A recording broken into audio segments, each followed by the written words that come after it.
Je reviens sur la dialectique Jupiter-Saturne.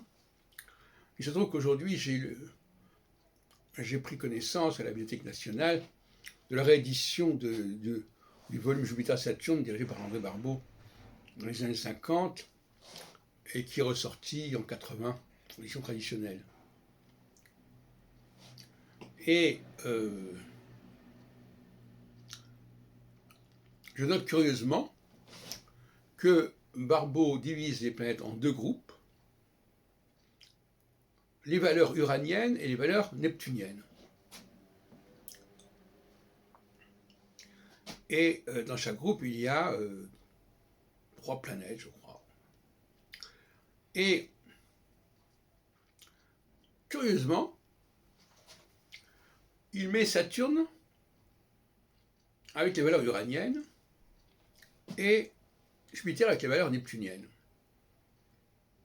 Ce qui se comprend par certains côtés, mais force est de rappeler quand même que Barbeau a toujours insisté sur le cycle Saturne-Neptune.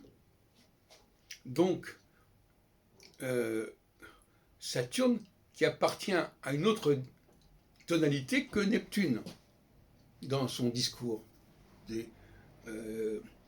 sur Jupiter-Saturne. Alors il faut savoir, comment peut-il proposer, alors, on peut très bien savoir pourquoi, parce que ça s'est tombé comme ça. Il s'est tombé qu'il avait remarqué qu'effectivement, il y avait une conjonction Saturne-Neptune à un certain moment. Il en parlait d'ailleurs en 1944 déjà, dans son ouvrage sur l'astrologie météorologique, où déjà il a étudié le cycle Saturne-Neptune, et il disait que la prochaine conjonction, c'est un phénomène astronomique incontestable, aurait lieu en 1952. Parce qu'effectivement, elle ne s'est pas formée en 1953, elle a commencé à se former en 1952. Alors, donc, il faut savoir ce qu'on dit. Est-ce que Saturne correspond à des valeurs uraniennes ou à des valeurs neptuniennes? Bon. Alors, je continue dans cette direction à propos justement de Saturne. Parce que Saturne, je crois que j'en ai parlé de manière qui n'était pas encore complètement satisfaisante. Il y a un côté social chez la Saturne, dans le Saturne que j'ai développé. Et d'ailleurs, Barbeau lui-même parle du cycle Saturne-Neptune en disant que c'est sur les mouvements sociaux. Mais sur quoi il faudrait insister, c'est que cette espèce de processus saturnien qui produit du social est un processus d'enchaînement. Les liens sociaux, le mot lien est aussi un mot qui veut bien dire ce qu'il veut dire. Voyez-vous ? Et donc, les Saturniens sont dans un processus de lien. Ils sont pas libres.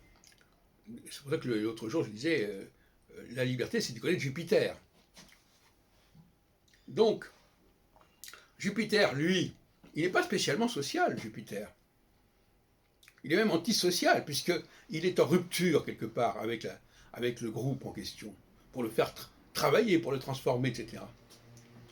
Et donc, effectivement, il y a là un paradoxe qui est intéressant, c'est que la dimension sociale de Saturne est une dimension d'enchaînement.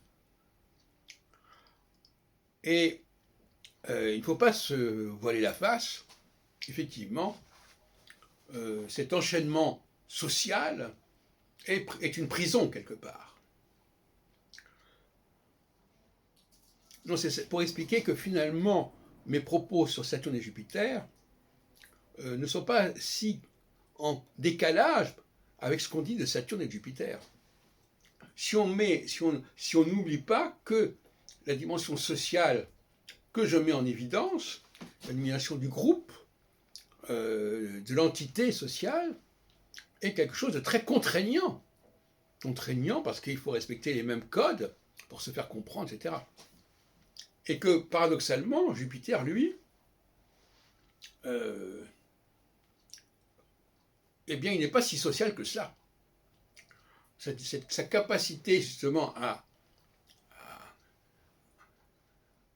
diriger n'a jamais été forcément quelque chose de si simple, de si facile que cela. Donc là, on risque de se fourvoyer dans ces questions-là. Et je terminerai en disant que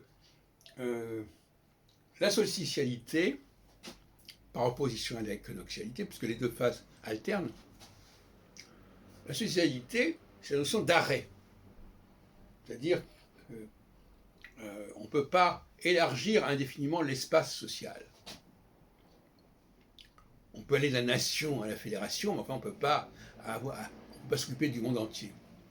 Alors que l'équinoxialité, elle est disposée à avoir une approche complètement systématique et globale au niveau de la planète, voyez-vous.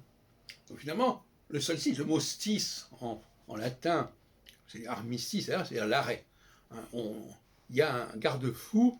Donc, en période de solstitialité, lorsque Saturne passe sur l'axe Cancer-Capricorne, eh bien, il y a, à un moment donné, on dit il faut arrêter, il faut limiter, il faut des garde-fous.